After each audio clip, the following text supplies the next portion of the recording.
Hello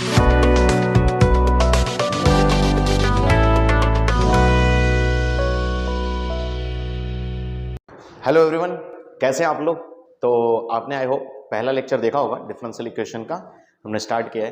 तो अभी दूसरा लेक्चर, जिसमें कि पहले मैं बता देता हूं हमने क्या क्या कर लिया था। डिफरेंशियल इक्वेशन कैलकुलस पार्ट का सबसे लास्ट चैप्टर चल रहा है। IIT JEE के लिए भी इंपॉर्टेंट है और गेट वालों के लिए भी इंपॉर्टेंट है, और बोर्ड्स और CET जितना भी आप स्टेट लेवल एग्जाम देख रहे हैं सभी के लिए इंपॉर्टेंट है। चलिए, तो बात करते हैं डिफरेंशियल इक्वेशन में। तो हमने पहले लेक्चर तक जान लिया था कि डिफरेंशियल इक्वेशन का ऑर्डर क्या होता है, डिफरेंशियल इक्वेशन का डिग्री क्या होता है, कैसे निकालते हैं, कैसे कैलकुलेट करते हैं। तो मैंने आपको याद दिला देता हूं, हम रेडिकल साइंस फ्रैक्शनल डिग्री से रिमूव करते हैं, देन हम ऑर्डर और डिग्री पर कमेंट करते हैं। पहली चीज, डिफरेंशियल इक्वेशन में हम तीन चीजें रखते हैं कि डिफरेंशियल इक्वेशन में क्या क्या होना चाहिए। आपका इंडिपेंडेंट वेरिएबल, डिपेंडेंट वेरिएबल और डिफरेंशियल कोफिशिएंट होता है तो आपकी कोई भी इक्वेशन डिफरेंशियल इक्वेशन कहलाती है, जिसमें कि आर्बिट्ररी कांस्टेंट नहीं होना चाहिए। तो इतनी बातें हमारी पहली हो चुकी थी, ठीक है। चलिए, कुछ नोट बातें भी बताई थी, आप पहला लेक्चर देख लीजिए। तो दूसरे लेक्चर से अब हम शुरू करेंगे। हम जानेंगे आज कि हमने ऑर्डर और डिग्री क्यों कैलकुलेट किया, किसी भी डिफरेंशियल इक्वेशन की जरूरत क्या पड़ी कि ऑर्डर हम निकाल रहे हैं, ठीक है, और उसका मतलब क्या है। तो थर्ड पॉइंट से शुरू करते हैं, मीनिंग ऑफ। मैंने बोला था आपको 7 पॉइंट्स में पूरा चैप्टर कवर होता है। तो आप इस हर ऐसे ही हर चैप्टर की लगभग अगर मैपिंग दिमाग में बना लेते हैं तो आपके लिए चैप्टर को याद रखना बहुत इजी हो जाता है, क्योंकि सिलेबस बहुत ज्यादा है, ठीक है। तो मीनिंग ऑफ ऑर्डर, चलिए डिटेल में समझेंगे मीनिंग ऑफ ऑर्डर, ऑर्डर क्यों जरूरी है। अच्छा, जैसे कि अभी हम डिफरेंशियल इक्वेशन पर बात कर रहे हैं, तो मैं एक डिफरेंशियल इक्वेशन मान लेता हूं, ठीक है। कोई भी डिफरेंशियल इक्वेशन, जैसे कोई भी किसी भी इक्वेशन का ऑर्डर 2 आ रहा है, चलिए, तो d2y बाय dx स्क्वायर मैंने मान लिया इज इक्वल टू x, मेरी डिफरेंशियल इक्वेशन है। तो यहां पर मैं इसका ऑर्डर और डिग्री भी जान लेता हूं। तो ऑर्डर को मैं पहले लिख रहा हूं 2 और डिग्री इज 1। क्या मैं ऐसे लिख सकता हूं? बिल्कुल, ठीक है। ऑर्डर 2 और डिग्री 1 दिख रहा है। इसके बाद अब अगर हम सोचे कि सर इसका ऑर्डर 2 का मतलब क्या है, तो आओ मैं थोड़ा आपको पीछे ले चलता हूं कि आप इसकी पेरेंट इक्वेशन तक चलें। मतलब यह है कि थोड़ा हम एक एक बार इसको इंटीग्रेट करेंगे। तो अगर मैंने पहली बार इसको इंटीग्रेशन किया तो आप सभी को पता है कि एक इसका डिफरेंशियल कोफिशिएंट कम होगा, dy बाय dx लिख सकते हैं। इधर भी इंटीग्रेशन हो जाएगा तो हो जाएगा x square by 2 plus c। एक बार और इंटीग्रेशन हमने परफॉर्म किया तो अपना कर्व तक पहुंच रहा है। y और x में कोई भी चीज होती है तो एक कर्व को रिप्रेजेंट करते हैं। तो y इज इक्वल टू हो जाएगा x cube by 6 plus c x, इसको मैं c1 नाम दे देता हूं, प्लस c2। तो आपका बस ये हम आ गए हैं एक पेरेंट इक्वेशन तक। इसको हम पेरेंट इक्वेशन बोल सकते हैं या बेसिक कर्व बोल सकते हैं, ठीक है, पेरेंट इक्वेशन। अच्छा, ओके, अब आप एक चीज पर गौर करें, अगर आप ध्यान से देखें, इसमें कॉन्सेप्ट यहीं से रिलेट होगा कि इसमें ये 2 आर्बिट्ररी कांस्टेंट का इस्तेमाल किया गया है, और अगर आप इधर देखें तो हमारा आर्बिट्ररी ऑर्डर भी 2 था। तो इसका मतलब ये आ जाता है सीधी सरल भाषा में कि मीनिंग ऑफ ऑर्डर आप ये समझ सकते हैं कि number of order, number of order of differential equation is equal to number of arbitrary constant, है ना। ये सही लिख रहा हूं मैं? क्या ये बात फिक्स हो गई? Arbitrary constant in parent equation, parent का, ठीक है। इसको हम बंद कर लेते हैं डिब्बे में, यानी कि यही हमारा मीनिंग हो जाता है किसी भी डिफरेंशियल इक्वेशन के ऑर्डर का, ठीक है। अच्छा, तो सर, अच्छा एक और अब काम मैं इसमें आपका ऐड करवाता हूं। अगर हम एक काम करें, ठीक है, हम इसको और डिफरेंशिएट एक बार कर देते तो, जैसे कि किसी के मन में आ रहा है कि एक बार और, मेरे दिमाग में डाउट आ रहा है, d3y बाई dx क्यूब अगर कर देते तो ये 1 बन जाता। एक बार और कर देते तो d4y बाय dx 4 बन जाता इज इक्वल टू 0। और एक बार कर देते तो इस तरफ 5। तो अब आप हम देखें कि सर क्या ये डिफरेंशियल इक्वेशन नहीं थी, ये भी तो एक डिफरेंशियल इक्वेशन है। यस है, वो भी तो डिफरेंशियल इक्वेशन बिल्कुल है, इसके बाद भी है क्या, तो इसका मतलब ऑर्डर तो इक्वेशन ये तो इसी से मिली है, लेकिन ऑर्डर तो यहाँ पर 3 हो रहा है, 3,1, यानी कि ऑर्डर बदल गया। यहां पर 4 हो रहा है, अगर यहां देखा जाए तो ऑर्डर 4 है। तो इसका मतलब ये इक्वेशन वो इक्वेशन नहीं है क्या, बिल्कुल नहीं है। कैसे, आओ एक काम करते हैं, हम इसको चेक कर लेते हैं, देखते हैं कि क्या ये इक्वेशन ठीक है, सेम डिफरेंशियल इक्वेशन है। तो हम एक काम करते हैं, यहां से स्टार्ट करते हैं, इसकी पेरेंट इक्वेशन तक पहुंचेंगे, जैसे हमने यहां तक किया सेम काम करते हैं फिर से, ठीक है। तो एक बार डिफरेंशिएट किया जाए, सॉरी इंटीग्रेट किया जाए, तो यहां पर इंटीग्रेशन का साइन मैं अप्लाई कर देता हूं, और ये आपको नजर आएगा d2y/dx² is equal to x plus c1, ठीक है। पहला आर्बिट्रेरी कांस्टेंट, ये इंटीग्रेशन देखो, आपने सबसे पहले आर्बिट्रेरी कांस्टेंट को कहां देखा था, आपने देखा था इंटीग्रेशन पे। अभी थोड़ी देर बाद बात करते हैं, एक और बार integration dy/dx x² c1 c2 plus c1x, ठीक है।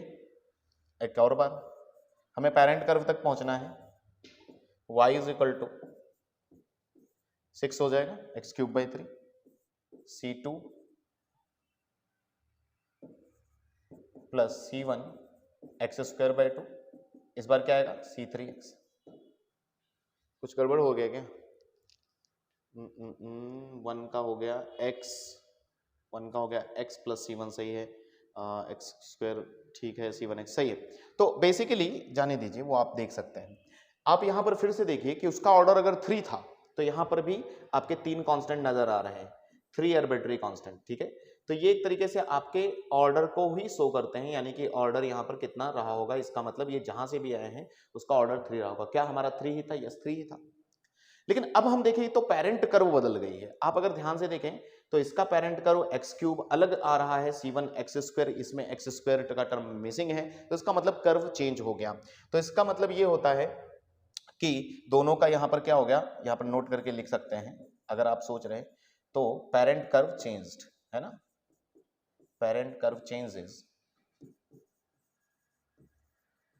If order changes, if order changes, यानी कि अगर आपको हर किसी, इसीलिए किसी भी पेरेंट कर्व की एक फिक्स्ड डिफरेंशियल इक्वेशन होती है, तो इनके बीच में आपस में संबंध ऑर्डर से ही है। तो ऑर्डर ये तय करता है कि भाई डिफरेंशियल इक्वेशन को ज्यादा बार डिफरेंशिएट भी ना किया जाए, और उसके ऑर्डर से की मदद से ही हम अगर उसको इंटीग्रेट करते हैं वापस, तो ये हम पेरेंट इक्वेशन तक बाकायदा अच्छी तरह से पहुंच जाए, ठीक है। वरना तो हमारा पेरेंट कर्व हर बार बदलता रहेगा। तो ऑर्डर इसीलिए पढ़ना इंपॉर्टेंट है। तो आपको meaning of order I hope समझ में आ गया कि ऑर्डर का मतलब क्या होता है। तो number of order of differential equation is equal to number of arbitrary constants presents in the differential equation, ठीक है। चलिए, तो इसके बाद अब हम देख लेते हैं, जैसा कि आपको मीनिंग ऑफ ऑर्डर क्लियर हो गया कि नंबर ऑफ आर्बिट्रेरी कांस्टेंट को शो करता है किसी भी पेरेंट इक्वेशन में। उसी प्रकार यहीं पर मैं खत्म कर देता हूं नंबर ऑफ डिग्री, हाँ ना, मीनिंग ऑफ डिग्री। नेक्स्ट हम देख लेते हैं मीनिंग ऑफ डिग्री का क्या था, डिग्री भी क्यों कर रहे थे। तो इसका हमें बेसिकली यूज इतना होता नहीं है, फिर भी लिख लेते हैं meaning of degree is equal to number of family of curves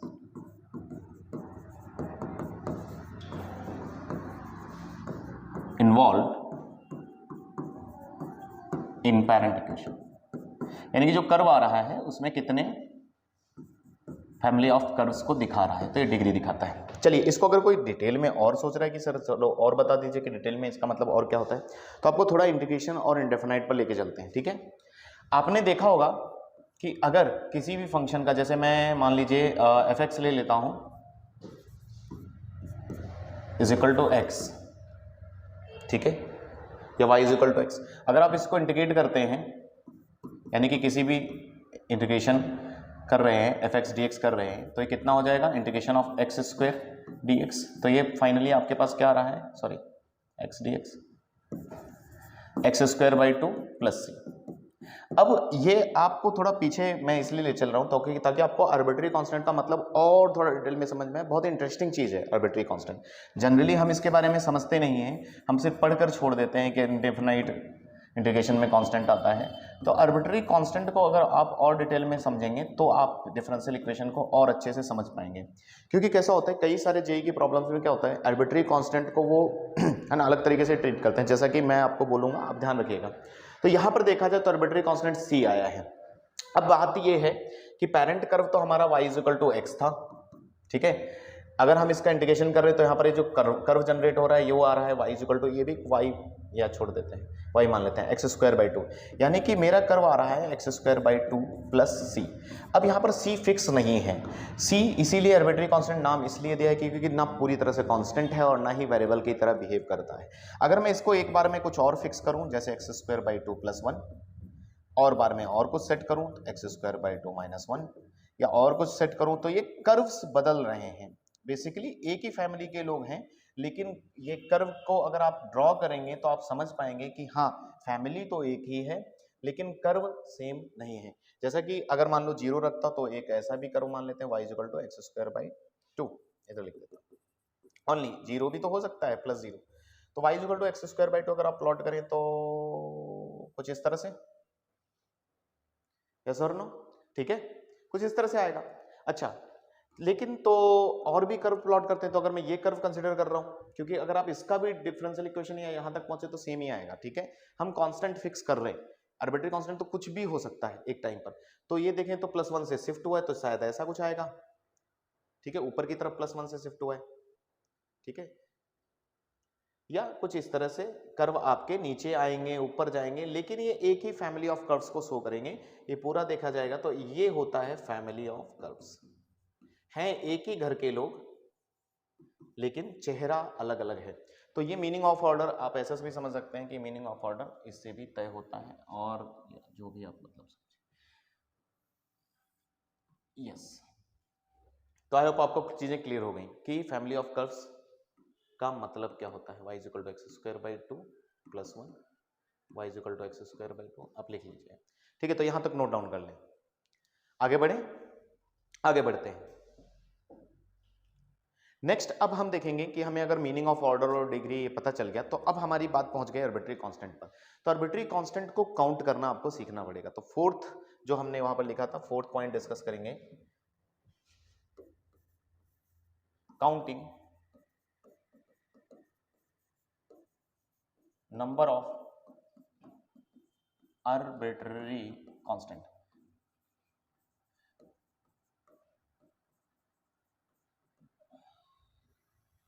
तो जैसा कि इसके नाम में है, पहले में मतलब बहुत रहस्यमय आदमी है, तो उसके बारे में कुछ बातें मैं पहले नोट करवा देता हूं आपको ताकि आपको समझ में। तो आर्बिट्ररी कांस्टेंट जो आप लिखते हैं किसी भी इक्वेशन में, इंडेफिनाइट इंटीग्रेशन में, तो वो जो आप c से डिनोट कर रहे हैं, तो दरअसल ये अपने अंदर कितने भी कांस्टेंट रख सकता है, प्योर कांस्टेंट जैसे 2 3 4 5, ये कितने भी कांस्टेंट रख सकता है और जरूरत पड़ने पर हम इससे कितने भी कांस्टेंट ले सकते हैं। ये किसी भी अवतार में आपके सामने आ सकता है, आप इसको नहीं भी आ सकता है तो आप इसको लिख सकते हो आपकी कैलकुलेशंस को इजी करने के लिए, ठीक है।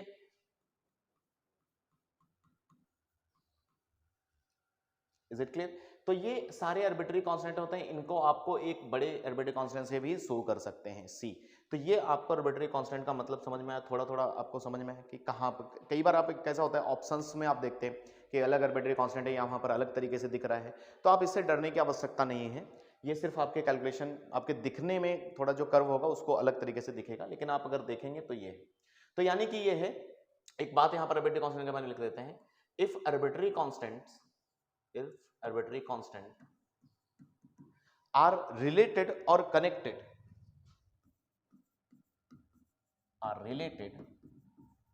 और कनेक्टेड, क्योंकि अभी हमें काउंट करना है तो उसके लिए बात समझ में आने, connected, then we count them one, यानी कि उनको वन काउंट करना है, क्योंकि हमें काउंटिंग के वक्त ये बात का ध्यान रखना पड़ेगा कि भाई कितना काउंट करना है। जैसे कि ये जितने भी हैं सब कनेक्टेड हैं, जैसे सी रूट सी। अब अगर मान लो अलग फिर कैसे होगा, तो अलग कोई भी कांस्टेंट हम जब भी समझेंगे जब तक उसके पास कोई वेरिएबल नहीं होगा, तो वेरिएबल से कांस्टेंट अलग हो सकते हैं, ठीक है। जैसे कि आइए हम शुरू करते हैं, जैसे मैं एक दो एग्जांपल लेता हूं, पहला मैंने आपको एक इक्वेशन दी है y is equal to parent curve x square plus b x plus c, quadratic function, इसे क्या बोलते हैं, क्वाड्रेटिक इक्वेशन नहीं है, फंक्शन है, ठीक है। तो इसमें कितने आर्बिट्रेरी कांस्टेंट हैं, तो आपको देखो काउंट करना सीखना है। तो काउंट करने के लिए सबसे बहुत बेस्ट ये है कि आप क्या कीजिए, उनमें ये ट्राई कीजिए कि कहीं ये जो ए और बी और सी कांस्टेंट दिख रहे हैं आर्बिट्रेरी कांस्टेंट हैं, देखो मैंने पहले ही बोला था, ठीक है। तो कहीं ये दो तो ना हो जाए, कहीं ये एक ना हो जाए, या कोई एक्स्ट्रा तो नहीं लगा है। तो आपको ट्राई करना है, तो हर में आर्बिट्रेरी कांस्टेंट के बात में दूसरे ध्यान ये रखनी है बात कि try to minimize arbitrary constants to make them one, यानी कि आपको उनमें एक रिलेशन बनाना है, रिलेशन फॉर्म कीजिए, फॉर्म करो। यानी कि अगर आप ऐसा कर पाते हो, उनमें आपस में दो या दो से अधिक कोई भी आर्बिट्रेरी कांस्टेंट एक साथ अगर जुड़ जाते हैं, जैसे कि मैं अगर इसको और भी लिख दूं तो आप ऐसे भी लिख सकते हो कि मान लो C1 C2 e की पावर C4, ये सब C एक ही कांस्टेंट है, मतलब उसको कितना भी लिख सकते हो। तो आर्बिट्रेरी कांस्टेंट की ये खास बात है। तो कई लोग अगर आप ये फील कर गए कि हाँ आर्बिट्रेरी कांस्टेंट क्या है, तो आपको पूरा आर्बिट्रेरी कांस्टेंट समझ में आ गया। दूसरी बात, इससे हम कुछ भी ले भी सकते हैं, मैंने पहले भी बोला। तो अगर हम यहाँ देखें तो हम ये ट्राई करेंगे कि कहीं कम तो नहीं, तो मैं C से डिवाइड मारने की कोशिश करता हूँ, तो 1/C, A/C, B/C प्लस 1, ठीक है। तो मैंने C से डिवाइड करने पर मैंने 1 तो बना लिया यहाँ पर, लेकिन अब मैं फिर से देख रहा हूँ तो ये एक बन सकता है, ये एक आर्बिट्रेरी कांस्टेंट, यानी कि अगर मैं इनको दूसरे कोई नाम दे दूं K1 K2 और K3, तो फिर से मुझे 3 ही आर्बिट्रेरी कांस्टेंट नजर आ रहे हैं। तो यानी कि मैंने कोशिश तो की इसको कम करने की, लेकिन ये कम नहीं हुए। तो यहाँ पर मैं लिखूंगा इसका मतलब number of arbitrary constant is equal to 3। और चूंकि नंबर ऑफ आर्बिट्रेरी कांस्टेंट ही ऑर्डर होता है, तो अगर कोई मुझसे इससे पूछ लेता, यहाँ पर कोई मुझसे इससे इस क्वेश्चन में पूछता कि ऑर्डर क्या है, तो मैं इसका ऑर्डर भी इसका मतलब बता सकता हूं। सो ऑर्डर ऑफ, यानी कि जिस दिन ये डिफरेंशियल इक्वेशन बनेगी उस दिन भी 3 होगा। यानी कि यहाँ पर एक रिस्ट्रिक्शन पैदा होती है कि भाई हाँ 3 ऑर्डर का ही डिफरेंशियल इक्वेशन इसका बनेगा, इससे ज्यादा नहीं होगा। आपको ये बात पूरी अब क्लियर हो गई होगी कि अगर आपने पहला समझा है पूरा, तो आपको ये बात समझ में आ रही है। तो ये आपका इंपॉर्टेंस है पूरे ऑर्डर का, ठीक है। जैसे कि दूसरा क्वेश्चन और लेते हैं, बी, ठीक है, कि हम कम कैसे कर सकते हैं, ठीक है। मैं सोच रहा हूं हम सिर्फ ऐसा ले लेता हूं, और मुझे यहां पर फिर से आपको ऑर्डर बताना है इसका, ठीक है। मैं एप्लीकेशन करवाना चाह रहा हूं, जो आपने यहां पर ये लिखी है पूरी बात, ये बहुत इंपॉर्टेंट है, ठीक है। ये पूरी बातें इंपॉर्टेंट है, लिख लेना, ओके। तो अगर मैं इसका ऑर्डर अब जानने की कोशिश कर रहा हूं, तो आप ये बात भूलनी नहीं है कि हाँ हमें इसका पहले तो आर्बिट्रेरी कांस्टेंट मिनिमाइज करना है, ठीक है। तो A/C फिर से करके देख रहा हूं मैं, C का डिवीजन, तो B/C x plus 1 is equal to 0। हाँ मैंने यहाँ 1 बना लिया, और अब मैं देख रहा हूं कि जितने भी इंटरकनेक्टेड और ये हैं उनको हम एक ही काउंट करने वाले हैं, यानी कि K1 जैसा हो सकता है, K2 जैसा हो सकता है। तो यहाँ पर दिख तो 3 रहे थे, ठीक है, लेकिन अल्टीमेटली 2 हैं हमारे पास फाइनली। तो इसका ऑर्डर, इसका मतलब यहाँ पर नंबर ऑफ आर्बिट्रेरी कांस्टेंट कितने गिने जाएंगे, 2। तो इसका मतलब इसका ऑर्डर भी कितना बनेगा, 2। क्या आपको बात समझ में आई, ठीक है। तो ये आपकी बात हो जाती है ऑर्डर। तो कुछ और हम क्वेश्चन लेते हैं जिसके हम इसको और क्लियर करेंगे कि ऑर्डर आप पेरेंट कर्व से भी ऑर्डर बता सकते हैं इसका मतलब, और डिफरेंशियल इक्वेशन से भी ऑर्डर बता सकते हैं।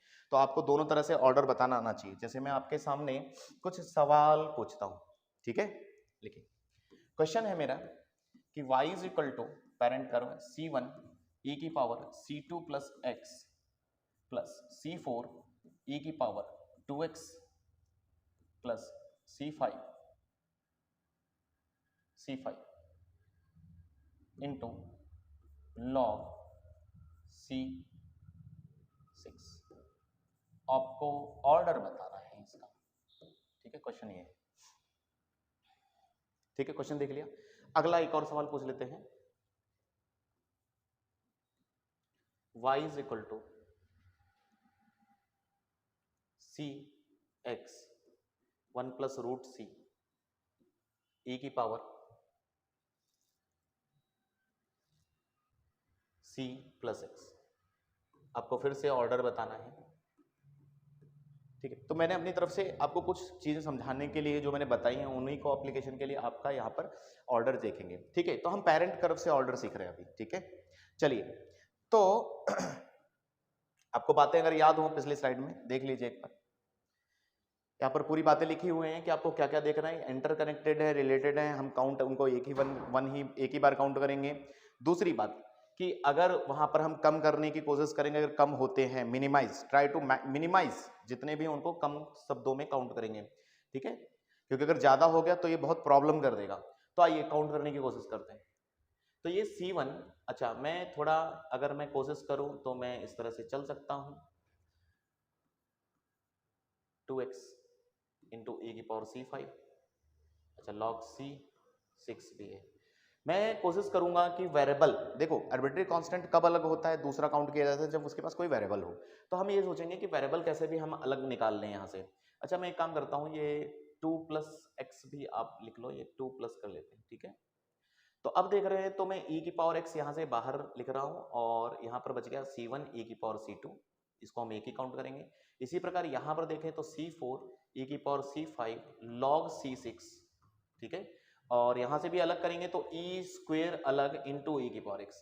तो मैं क्या अलग कर पाया, मैं कोशिश कर रहा हूँ कि कम से कम हो जाए, ठीक है। तो ये पूरे क्या आप देखिए कि सारे एक ही काउंट का हो सकते हैं, यस ये भी एक ही काउंट हो सकते हैं। तो इसको मैं अलग से नाम K1 K2 दे सकते हैं,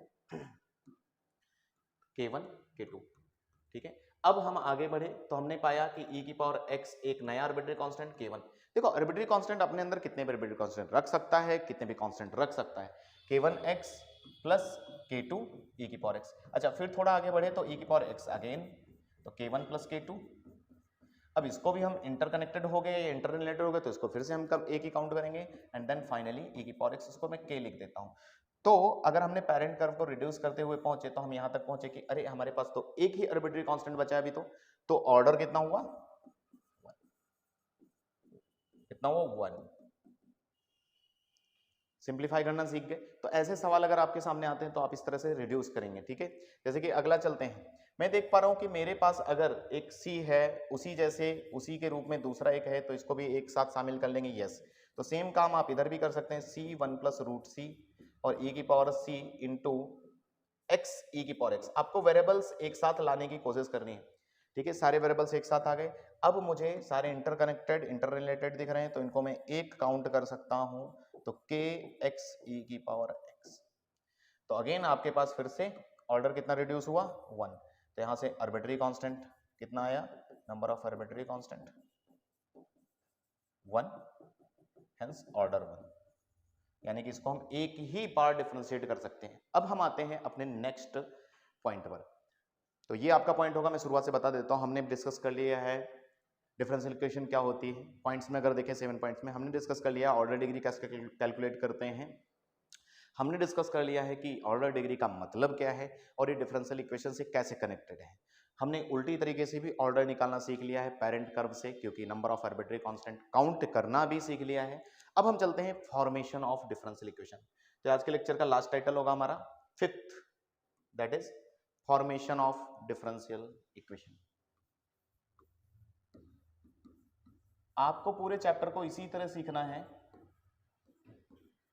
बहुत आसान है और आप बिल्कुल कर सकते हैं, चैप्टर डरना बिल्कुल भी नहीं है, ठीक है। बहुत सारे मेथड, अच्छे अच्छे मेथड्स हैं, बहुत सिंप्लीफिकेशन, 1-2 लाइन में ही आंसर आ जाता है। चलिए, तो फॉर्मेशन ऑफ डिफरेंशियल इक्वेशन पर अगर जाएं तो अब हमने जितनी भी चीजें पीछे पढ़ी हैं वो सिर्फ बेसिक थी, तो अब हमें यहाँ पर एप्लीकेशन करना है।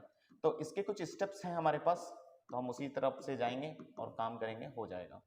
तो पहला स्टेप ये कहता है कि आप आर्बिट्री कांस्टेंट बना लीजिए, गिन लीजिए। Count numbers of arbitrary constants. तो पीछे आपने इसीलिए सीखा है क्योंकि अगर ये जितना होगा वो ऑर्डर बनेगा, ठीक है, ऑर्डर ऑफ डिफरेंशियल इक्वेशन, ठीक है। दूसरे स्टेप में क्या होगा, आप इससे आप ऑर्डर जानने के बाद जैसे मान लो 2 आ गया, तो इसका मतलब ये हो जाता है कि आप 2 ही बार उस इक्वेशन को, पेरेंट कर्व को डिफरेंशिएट करेंगे, ठीक है। दूसरी बात ये हो जाती है कि आप अगर पता चल गया आपको, मतलब इसका ऑर्डर ये है, इतनी बार डिफरेंशिएट करना है, तो आप है ना, उसको डिफरेंशिएट करते हैं। तो differentiate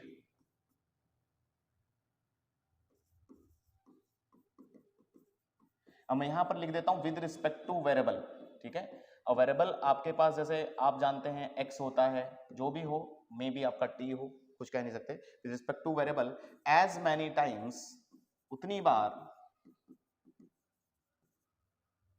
as many times as number of arbitrary constant, यानी कि ऑर्डर कहना चाह रहा है, ब्रैकेट में ऑर्डर लिख देता हूं, ठीक है।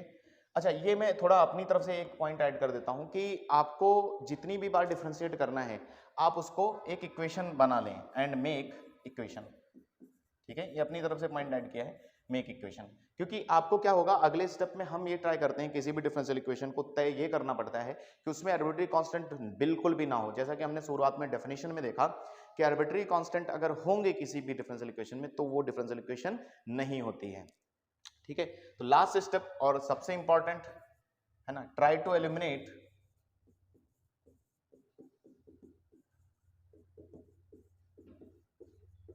All arbitrary constants present in parent curve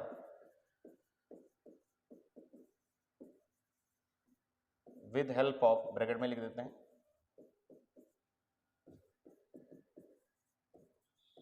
previous curve and equation।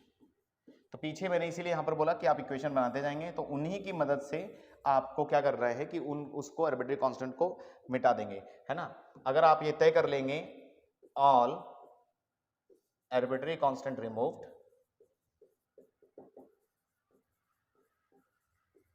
Then congratulation, आपका डिफरेंशियल इक्वेशन रेडी है। Is it clear? ये आपका आंसर होगा। तो आई होप आपको यहां तक बात समझ में आ गई। ठीक है, यहां तक बात अगर क्लियर हो जाती है तो आप ये स्टेप्स अगर फॉलो करते हैं कि पहले काउंट कर लिया जाए कि कितना आर्बिट्रेरी कांस्टेंट है किसी भी कर्व में, तो हम उसका बना लेंगे। तो बस कुछ एक दो एग्जांपल्स करके देखेंगे फटाफट और यहां पर क्लोज करेंगे, ठीक है। आइए जल्दी। तो इन्हीं स्टेप्स को फॉलो करते हुए मैं एक दो एग्जांपल लेता हूं। जैसे एक कर्व लेते हैं, y is equal to c1, या आप a ले लीजिए, a e की power x plus b e की पावर माइनस x। यहां पर लिख रहे हैं फॉर्म डिफरेंशियल इक्वेशन, बनाइए, ठीक है। तो आपको सबसे पहले मैंने क्या बोला है कि आपको पहले तय कर लेना है कि इसमें कितने आर्बिट्रेरी कांस्टेंट हैं।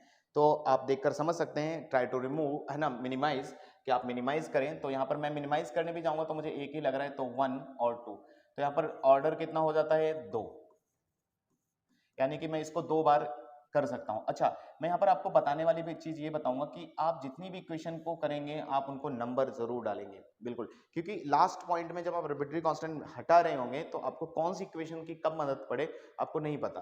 तो ये इक्वेशन हो गई, तो मैं एक बार डिफरेंशिएट करने जा रहा हूं, ठीक है। मतलब ये है कि टोटल में 2 बार इसको मैक्सिमम डिफरेंशिएट कर सकता हूं, उससे ज्यादा कर देंगे तो पेरेंट इक्वेशन बदल जाएगी। तो a e की power x as it is plus b e की पावर माइनस x और माइनस 1। तो फाइनली आपका आ रहा है a इक्वेशन 2, ठीक है। अभी एक बार और कर सकता हूं मैं, तो एक बार और करेंगे, तो d2y/dx square as it is minus minus इस बार प्लस b e की पावर माइनस x, इक्वेशन 3। अब आपको ये देखना है, जब भी आप पूरे डिफरेंशिएट कर देते हैं, तीनों इक्वेशन पड़ गई हैं, तो आपको ये देखना है कि पिछली किसी इक्वेशन की मदद से या कोई ये कांस्टेंट्स को हम हटा सकते हैं क्या। तो अगर मैंने देखा कि ये जो भी इक्वेशन आ रहा है, अरे ये तो पहले वाला ही इक्वेशन है, तो इसकी जगह मैं y लाऊंगा, ठीक है। हमें क्योंकि डिफरेंशियल इक्वेशन में आर्बिट्रेरी कांस्टेंट नहीं चाहिए, ठीक है। This is all equivalent to y दिया था, तो इसका मतलब हमारी डिफरेंशियल इक्वेशन क्या हो जा रही है, ये आपकी डिफरेंशियल इक्वेशन फॉर्म हो गई, ठीक है।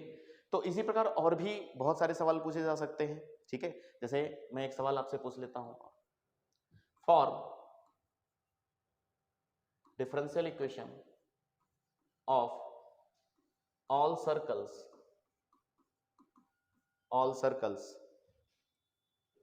ठीक है, having centre on y axis and passing through 0 0 या फिर ओरिजिन। तो इस सवाल में मुझे कोई इक्वेशन भी नहीं दी, तो ऐसे ज्योमेट्रिकल सवाल भी आपके इस सिलेबस में होंगे और ये भी आपको प्रैक्टिस करने हैं थोड़े बहुत। तो आप इस सवाल को अगर करने जाएंगे तो इसमें क्या होगा, एक स्टेप अभी आगे हो गया है कि आपको पहले तो इक्वेशन सोचनी है। तो इसके लिए थोड़ा सा आपको सर्कल का नॉलेज होना चाहिए। तो मैं आपको बता देता हूँ थोड़ी बात कि अगर कोई सर्कल हम देखते हैं, जनरल कर्व ये होता है सर्कल, सेंट्रल फॉर्म, ठीक है, सेंट्रल फॉर्म ऑफ सर्कल। थोड़ा प्रीवियस नॉलेज, जिसकी कि दो बातें आपको याद रखनी होती हैं, आप सिस्टमेटिक तरीके से याद कीजिए। H, के इसका सेंटर है और रेडियस R, ठीक है। ये आपको छोटी सी बात ध्यान रखनी है। चलिए अच्छा, कोई बात नहीं, बहुत लोगों को पता भी होगा, मैंने टाइम वेस्ट किया। अब हमें अगर ऐसा बनाना है तो आप इक्वेशन सोचने की कोशिश करेंगे, आप इसका फोटो बनाएं, आप सोचें कि कैसा होगा। अगर हमारा ऐसा कोई सर्कल है जो कि सेंटर वाई एक्सिस पर है, तो सेंटर वाई एक्सिस पर एक मान लेते हैं और वाई एक्सिस और पासिंग थ्रू 0 0 0 0 से पास कर रहा है, ठीक है। तो वाई एक्सिस पर कोई भी पॉइंट कैसे लिया जाता है, 0, और इसको ओरिजिन से पास करवाना है, यस। तो रेडियस ए हो गई, तो इक्वेशन कैसा बन जाएगा, x - 0 का होल स्क्वायर, सेंटर ये रहा, प्लस y - a का whole square is equal to a square. तो मैं थोड़ा सिंप्लीफाई कर लेता हूं, एक्स स्क्वायर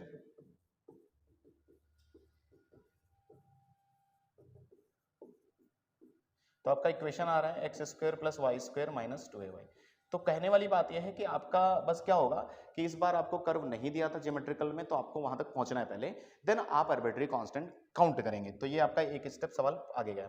तो आर्बिट्री कांस्टेंट देख पा रहा हूं तो एक ही है मेरा, तो ऑर्डर इसका मतलब यहां से कितना हुआ, 1।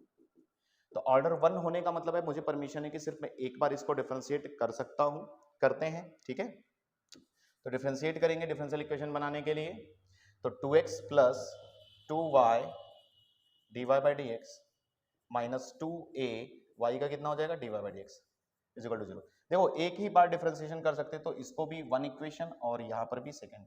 अब हम इन दोनों की हेल्प से सोचेंगे कि कैसे हम इस आर्बिट्री कांस्टेंट को एलिमिनेट कर दें, हटा दें, ताकि हम डिफरेंशियल इक्वेशन तक पहुंच जाएं।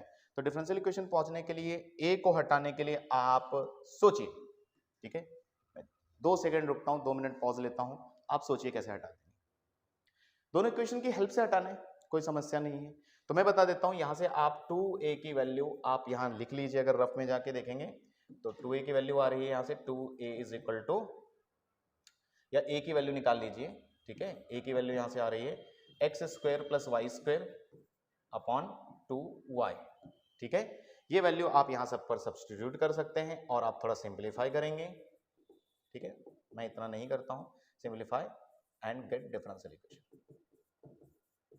ठीक है। आपको यहां सब्स्टिट्यूट कर देंगे और आपके सारे आर्बिट्री कांस्टेंट मिट गए हैं, ठीक है। तो यहां तक आप अगर देखे जाए पूरा, तो आप डिफरेंशियल इक्वेशन बनाना भी सीख गए, आर्बिट्री कांस्टेंट गिनना भी सीख गए, डिफरेंशियल इक्वेशन क्या होता है वो सीख गए।